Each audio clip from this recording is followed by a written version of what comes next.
Vamos abrir a discussão. A Bia está aí? Ah, não, ok. Aqui eu vi agora o chat, eu perdi as mensagens que vocês escreveram antes, ok, nada. E, então, questões e reflexões. Eu tenho algumas perguntas. Vou começar com a Jaque, depois uma pergunta também para a Amanda e para a Sávio.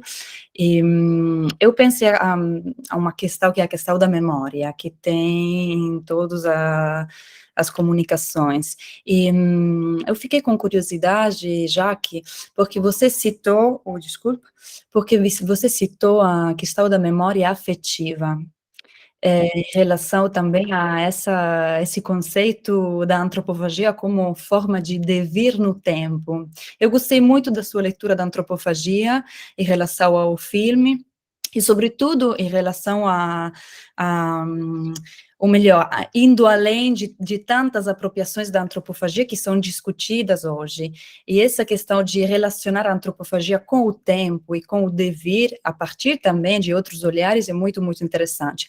E você citou essa questão da memória afetiva, como é que você coloca esse conceito na sua pesquisa? Porque esse conceito é um conceito que é muito interessante para nós também, e que pode ser lido de diferentes formas. Então, se quiser aprofundar um pouco,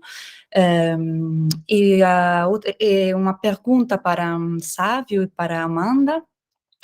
Gostei também da apresentação. Este livro foi, já falei, foi traduzido em italiano, discutido aqui também. E em relação à questão da herança, da escravidão, do legado da escravidão que vocês discutiram. A última parte desse romance, a parte em que a entidade fala, e a parte talvez mais interessante do ponto de vista da memória, porque essa entidade conhece todas as histórias das gerações, e conhece então ela pode reconstruir todas as memórias. E as outras narradoras não podem, porque elas conhecem apenas o tempo presente. Então, como é que a memória poderia ser lida a partir dessa troca de pontos de vista na última parte do romance, que é realmente uma parte incrível deste ponto de vista? Vamos coletar algumas perguntas, o que vocês acham? Sim. Eu também queria acrescentar umas coisas, e para além de agradecer a Jaqueline, o Sávio, a Amanda e o Tiago também pelas apresentações, e todas realmente muito interessantes. Queria começar com a Amanda e o Sávio, e pronto, eu gosto imenso de Torturado e do Itamar Vieira Júnior, e pronto, vocês falaram muito dessa, claro, do legado da escravidão, não é? E também tem centralidade a questão do tempo. A dificuldade de encarar esse tempo, imaginar um tempo da história, tem fragmentos, tem essa particularidade, né, do tempo. E essa questão do tempo faz-me pensar no presente da abolição.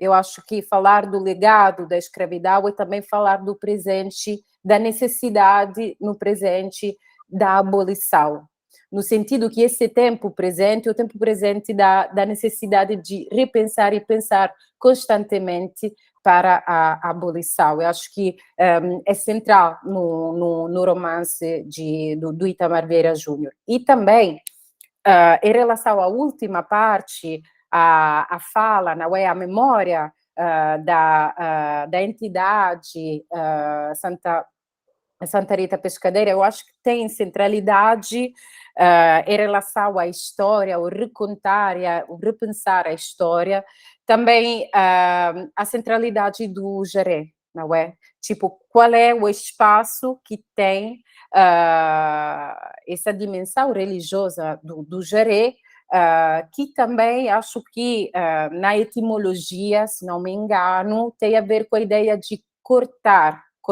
por meio, na língua Yoruba, se não me engano. Então, pronto, isso para falar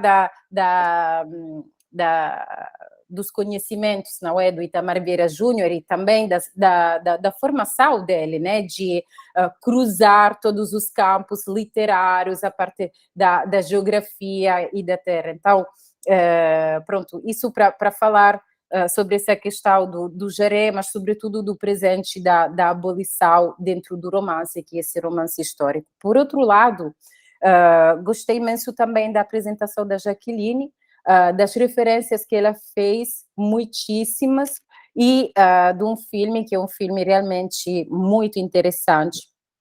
E quando ela falou do casaco de Marx, como é que se chama, da memória afetiva, eu também pensei nessa dimensão da memória e da roupa em vários textos do Kopytov, Igor Kopytov, por exemplo, na Vida Social das Coisas, ou também como é que se chama, do Appadurai Arjun, que também fala dessa dimensão da roupa, e também da Françoise Verger, que fala, eu apontei aqui também o texto dela, que é sobre memória e patrimônio da escravidão, e nessa dimensão mesmo da roupa e das coisas, né, da memória, da materialidade da memória das coisas. E quando a Jaqueline falava da visão arqueológica e da preservação, eu estava pensando também na cena final do filme, o espaço do museu, não é? Eu acho central aquela imagem também de repensar as memórias e de recontar a história. E pronto, o que é que você acha em relação a essa imagem do museu? Obrigada. Gente, desculpa, mas o Thiago sumiu? O Thiago saiu porque não quer ser gravado. Entendi, porque eu tinha uma pergunta para ele também, mas tudo bem. Ele saiu. Raquel, eu vou fazer só uma colocação, porque daqui a pouco eu tenho que sair, entendeu? Porque aí vem a outra sessão, eu vou ter que ir lá dar um apoio para o pessoal. Deixa eu tirar a mãozinha aqui. Eu acho interessante porque calhou, né, as duas obras estarem juntas aqui, Bacurau e Torturado. Eu acho que elas têm semelhanças em grande medida, né, na questão da memória, também do agenciamento desse passado, dessa memória, e uma saída que foge ao lugar comum dos filmes e dos livros sobre o sertão aqui, lógico, uma alegoria brasileira, do Brasil, né, de um modo geral, mas assim, foge daquela perspectiva de não violência, de aceitar a opressão, né, de num certo sentido, simplesmente mostrar as forças dominadoras e não a potência de resistência, né? E eu acho que ambas as obras elas têm isso, quer dizer, se procura primeiro uma mediação, mas ao não se encontrar, qual que é a saída, né?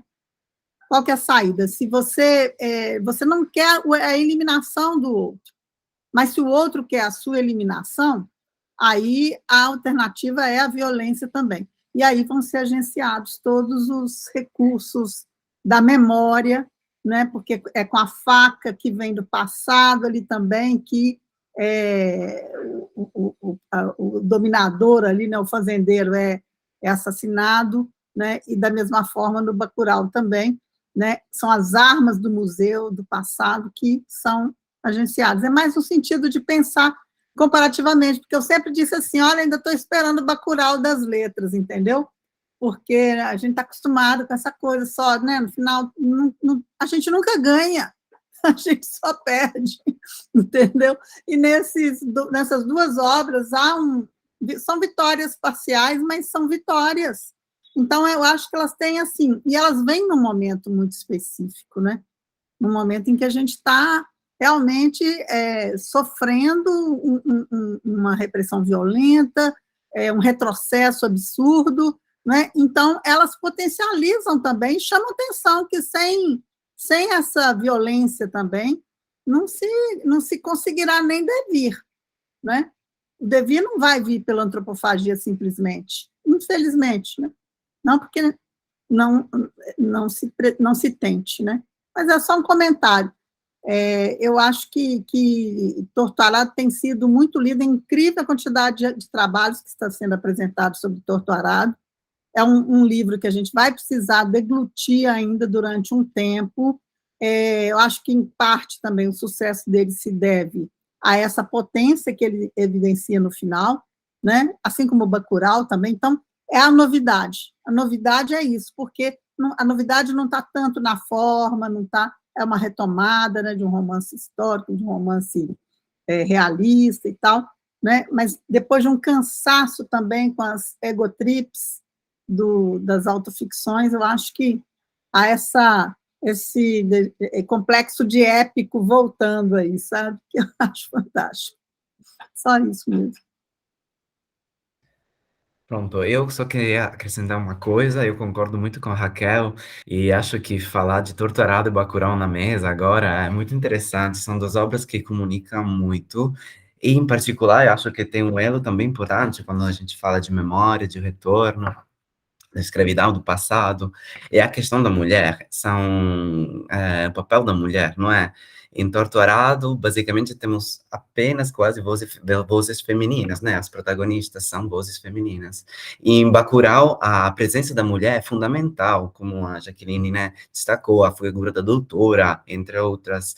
E eu gostei muito das duas apresentações, e eu gostei muito também do título da comunicação do Sávio e da Amanda. Acho que a questão da reelaboração é fundamental, pensando também em ler o Torturado numa perspectiva feminista, porque essa ideia de reelaboração se liga muito ao conceito de revisão, não é? Do Gender Studies, né? A questão de rever a história do outro ponto de vista. E acho que é a mesma coisa que também acontece em Bacurau. Então, a minha pergunta é, como é que vocês leem essas obras pensando na revisão do passado brasileiro, a partir do ponto de vista feminino, que é um ponto de vista também subalterno, pensando também na questão de classe e de raça. Apenas isso. Meus parabéns pelas comunicações. Obrigada. Sávio quer responder primeiro ou eu vou primeiro? Eu posso responder primeiro, eu não tenho problema, não. Pode ficar à vontade.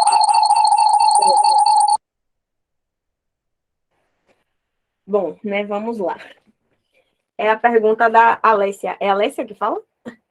Pronuncia. Alessia, sobre essa questão da memória afetiva, né, que a Francesca também trouxe aí na fala dela, na elaboração da pergunta. É um conceito bem abrangente, né, a gente pode pensar aí. Quando a Raquel estava em Bolonha, inclusive, a gente leu no grupo de pesquisa, no NEC, né, o Circuito de Afetos do Safatli. E, assim, a concepção de afeto ali dele era isso de você se sentir tocado, né, ou tocada pelas emoções, pelas sensibilidades, pelos fatos, pelas imagens negativas e positivas, né? Ali, né, naquela leitura, eu percebia muito essa questão de pensar o afeto negativo, que é algo que normalmente a gente não quer pensar.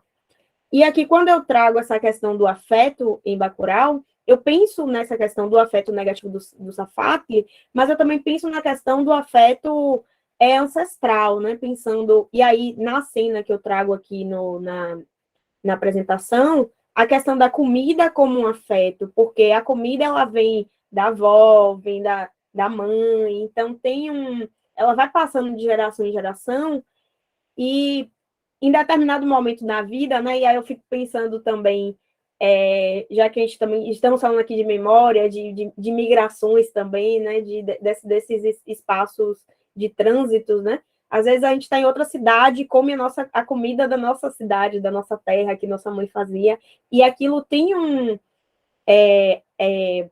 aquilo perpassa por nosso corpo, né, e eu trago isso também, tanto na minha pesquisa, né, desde da iniciação científica, no TCC também eu procuro trazer um pouco disso, que é essa questão do passar pelo corpo, né, e o afeto, ele tem essa ligação, né, ele tem essa ligação bem, talvez, biológica, psicológica também. E aí eu estou pensando, não trouxe aqui na apresentação, talvez lá no Fanon, nos Condenados da Terra, que ele traz uma passagem da possessão e da incorporação, pensando ali naquele momento de ritual que ele cita ali a partir do contexto, né, do Fanon.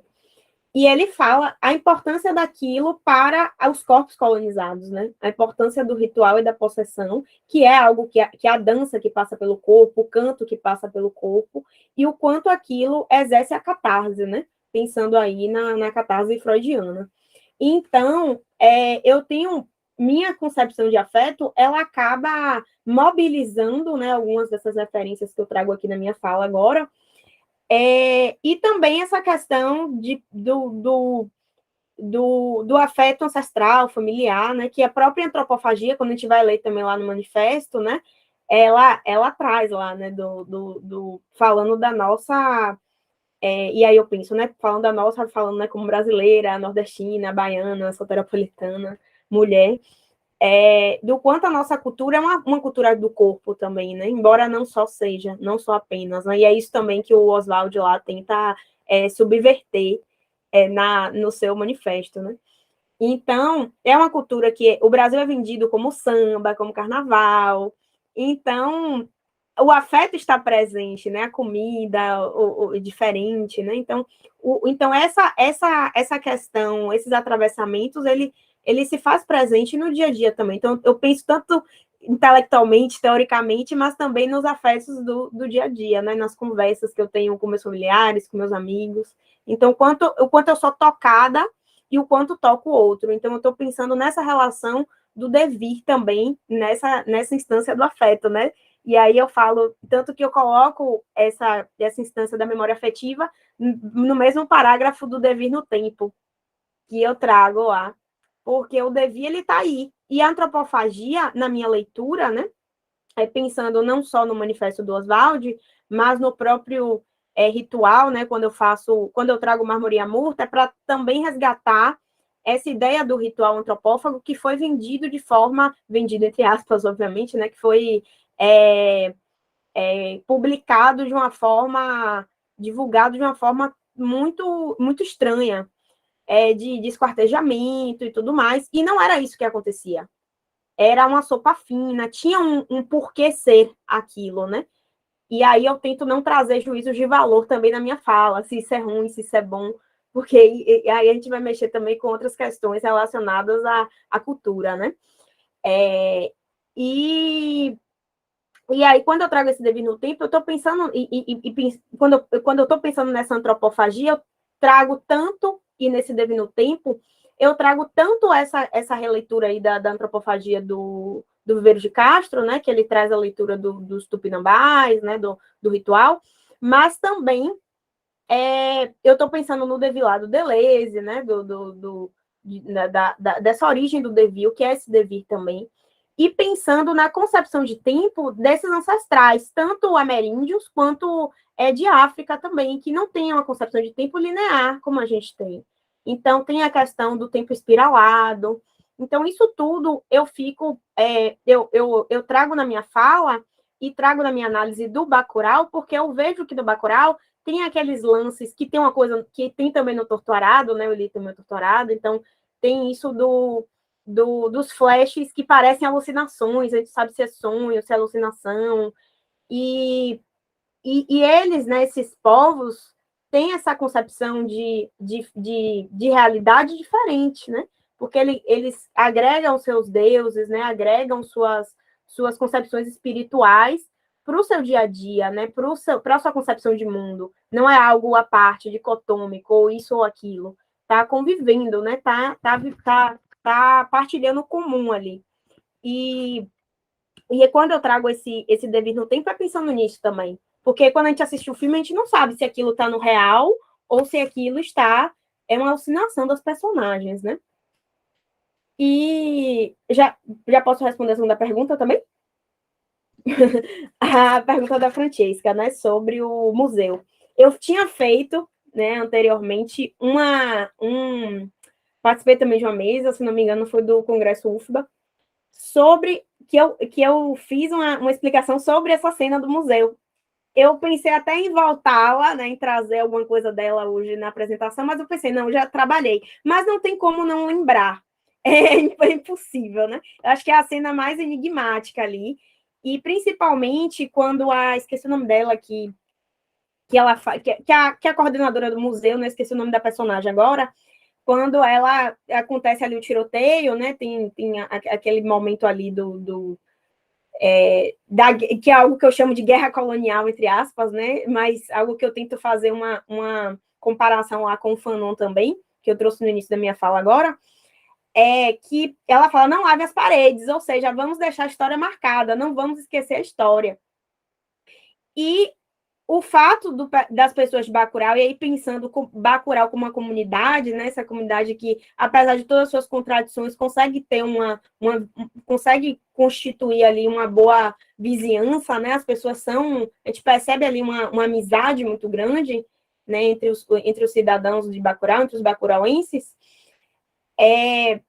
eles sempre estão rememorando a história através dos seus afetos lá da educação, a escola como um monumento ali, como um lugar, né, uma instituição que sempre está rememorando a história deles, a história local, mas sem esquecer também da história de fora, né, do outro, e o museu que está ali conservado, né, o museu como esse monumento que a gente precisa recordar para não esquecer. E aí eu penso no Benjamin, que eu trago aqui na minha fala, no próprio de Uberman, que eu trago aqui na minha fala, a partir desse movimento de não podemos esquecer.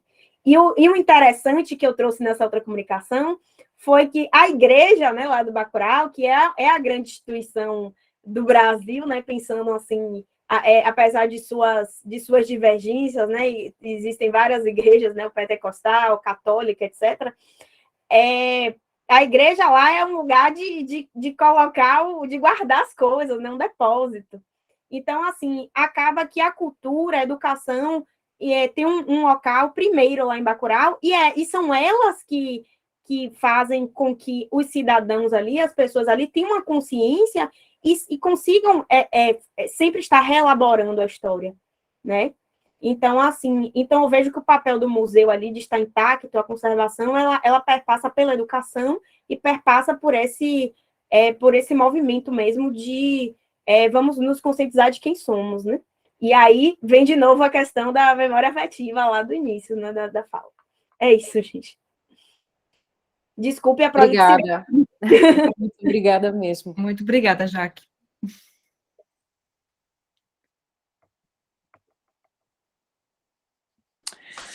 É muito interessante a gente pensar sobre essa questão da memória, né, na obra do Torturado, porque eu fico observando assim, o quanto a literatura ela uma área, né, uma forma de manifestação da arte que traz tantas discussões, tantas noções importantes, seja essa própria noção de memória, essa questão de identificação, as questões religiosas, as questões de ancestralidade, que são todas apresentadas ali na obra do Torturado. E é importante a gente, né, já partindo dessa primeira pergunta, né, desse primeiro apontamento, quando você pensa na terceira parte, né, do romance, de observar que o próprio autor, ele trouxe uma visão religiosa, né, a partir daquilo que não é o convencional, né, que se tem, aquilo que não é convencional no sentido de que nós temos estabelecido aqui, socialmente falando, um certo respeito, né, por aqueles tipos de religiões que já fixaram ao longo da história, né? Nós temos a católica, nós temos o protestantismo, e a gente observar a maneira como ele traz essa religiosidade e observar também que essa religiosidade assume uma significação tão grande nessa obra, faz com que a gente consiga pensar o estudo que ele teve que fazer, né? Tanto essa questão da terra, tanto essa questão de outras noções, como eu disse, de ancestralidade, do passado, da memória, para a própria construção, né, de uma obra que tem sido traduzida, como foi colocado, por muitas línguas, né? E quando o Nicola comentou, né, fez esse questionamento sobre a parte feminina, né, a gente observa também que essas vozes femininas assumem uma significação também muito particular aqui, muito presente, porque se nós observarmos a literatura brasileira contemporânea, né, especificamente, nós conseguimos entender que ela é um espaço ainda de disputa em relação ao falar, né, mas é uma literatura que tem abordado muito essa questão do outro, né, dessa minoria. E aqui a gente observa que essa minoria, para além dessas noções que foram trazidas sobre os escravizados, né, sobre os descendentes de escravos, a partir da postura política que elas assumem na terceira parte do romance de mudar aquela situação. Se vocês me permitirem, eu vou até ler um trecho do romance, é bem curtinho, que fala sobre essa parte, né, essa terceira parte do romance, que é o que chama mais atenção para nós. Quando nós optamos por falar sobre o romance histórico, nós observamos que o romance histórico é um desse tipo de romance que traz muito essa vertente ali de reelaborar esse discurso. Porque se a gente observar, ao longo da história, as histórias foram contadas a partir da perspectiva do dominador e não do dominado. E aí a gente entender hoje de que forma que essa história ela foi construída por uma perspectiva do outro, que até então durante tanto tempo foi invisibilizada, a gente parte para novos gestos de significações, né? Então, observe o que nós trazemos em relação a essa terceira parte do romance em relação à posição das mulheres, né? Na última parte, a gente observa o seguinte: Navarro e Paula, que é um dos autores que nós utilizamos para produzir esse trabalho, argumentam ao retratar a transformação das vozes em sujeitos de direito à voz, principalmente. O romance histórico impõe uma força ao povo, por vezes desconsiderada. Isso porque é através das mudanças sociais possíveis pelo protagonismo desse mesmo povo que a história se reescreve. Aí nós temos um trecho da obra que diz o seguinte: o inquérito, pelo que foi informado, foi concluído. A polícia já deu a resposta. Tem gente séria lá, parou em frente a Bibiana, tentando apoiar a mão em seu ombro. Ela, de imediato, deu um passo para trás. O senhor não precisa dizer o que eu vou falar. Caminhou se afastando de Salomão, quando então se voltou para trás, olhando diretamente nos seus olhos e disse: quem fez isso com Severino? Irá pagar. A justiça dos homens pode até falhar, mas a de Deus ninguém escapa. Então, ela mesma se posiciona numa postura de mulher que não aceita qualquer coisa, não aceita o que eles estão dizendo para o que ela vai falar, né? E tudo isso é muito perpassado por essa consciência, né, da memória, essa consciência que se vem dos seus antepassados de um povo que sofreu muito, de um povo que viveu em uma situação de subalternização, mas que mesmo assim, né, diante dessa realidade, encontrou forças para resistir. E eles estavam até então encontrando essas forças para resistir, e quem assume esse protagonismo, né, as mulheres, né? Então, é essa reelaboração do discurso a partir dessa perspectiva feminina mesmo, né, de mudar essa realidade e não de se contentar com ela, né? E de observar que essa entidade, né, do Jaré, como foi até comentado inicialmente, né, nesse encontro do material da terra com o espiritual, vão agindo um sobre o outro e vai desencadear, né, no drama uma significação, né, do território por meio de uma consciência de pertencimento em relação a essa terra e também de uma identificação, né, que é cultural, que é econômica, que é religiosa com esse espaço, né? Então, é por isso que a gente observa que tem tantas possibilidades de trabalhar esse romance, de observar também que precisa a gente enxergar e observar e ler essas outras obras que trazem essa perspectiva do dominado, né? Não se contentando somente com essa perspectiva do dominador, porque é por isso que a própria Chimamanda já diz desse perigo que se tem de uma história única, né? De a gente enxergar somente uma história única. Então, ver essas outras possibilidades e observar o protagonismo que essas mulheres têm, assim como a forma de própria constituição do romance, para que a gente não se contente, né, com aquilo que nos é imposto, né, e que não haja uns gestos de mudança em relação àquilo, né? Eu penso que é isso. Só mais um comentário para finalizar também, porque sobre a figura feminina me chamou muita atenção também a figura de Donana, né? A avó das meninas, né? Do final ali meio surpreendente também, que a Santa Rita Pescadeira se apossa e mata ali o dono da fazenda, né? Essa força, são leituras, né? Eu não vejo de um ponto de vista de violência, né? Mas como o Sábio falou, de um ponto de vista de tipo assim, se a gente não for a gente, não vai ser ninguém, então vamos lá e vamos resolver tudo isso, né? Então, não é por um acaso, né, que ele escolheu as 3 mulheres para contar a história. Foi realmente para mostrar essa força, né, das mulheres, das crianças também, né, as meninas, quando elas eram meninas, elas trabalhavam ali na roça também, né, a questão da Salustiana ser professora também, ajudar, então as figuras femininas ajudando ali, né, no bom desempenho da fazenda. Em relação só mais um comentário sobre a religião, eu acho que é mostrado para a gente de uma maneira muito bonita, a maneira que eles acreditavam, e que a própria comunidade tinha ali, né? Eu não esqueço de uma passagem que o filho do prefeito tem um problema, e aí o Zeca Chapéu Grande foi lá, faz a cura, e aí ele fala assim, qual que é o pagamento?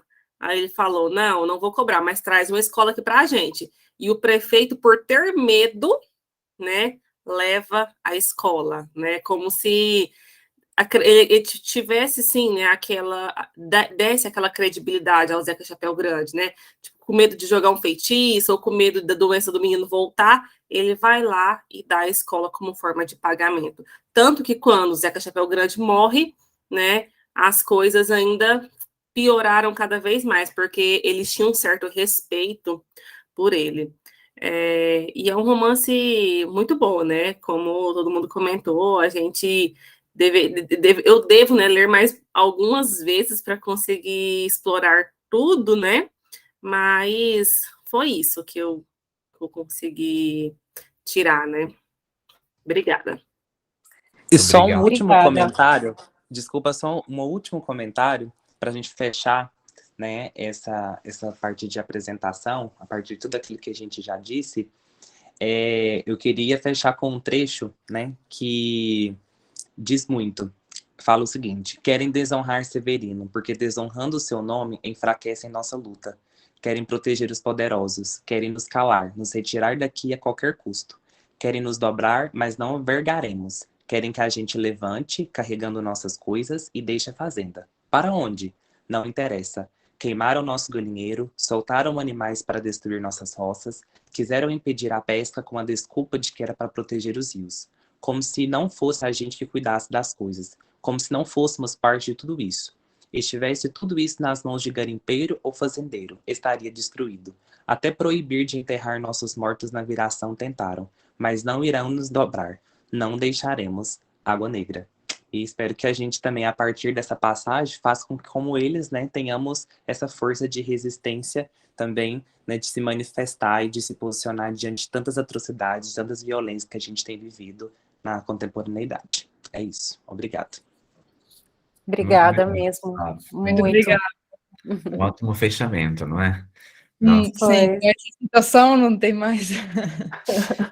Obrigada, Sábio, Muito Jaque, obrigado. Jaque, Amanda. muito mesmo. Então, eu acho que já estamos na hora de De fechar. fechar essa mesa. Foi realmente 9 horas, Exatamente. sim, bem certinha. E, bom, obrigado. Então, vamos continuar amanhã com as outras comunicações. Foi realmente um prazer. E nada, É isso. Também, muito obrigada. A gente se vê amanhã, espero. Essa. E amanhã temos 2 sessões do simpósio, que vai acabar, então a gente vai continuar discutindo amanhã. Muito obrigada a todas e todos, e até amanhã. Até amanhã. Grande abraço. Grande abraço. Muito obrigado. Tchau. Ok, obrigada. Estou finalizando a gravação. Obrigada, Victoria. Obrigada. Tchau, tchau.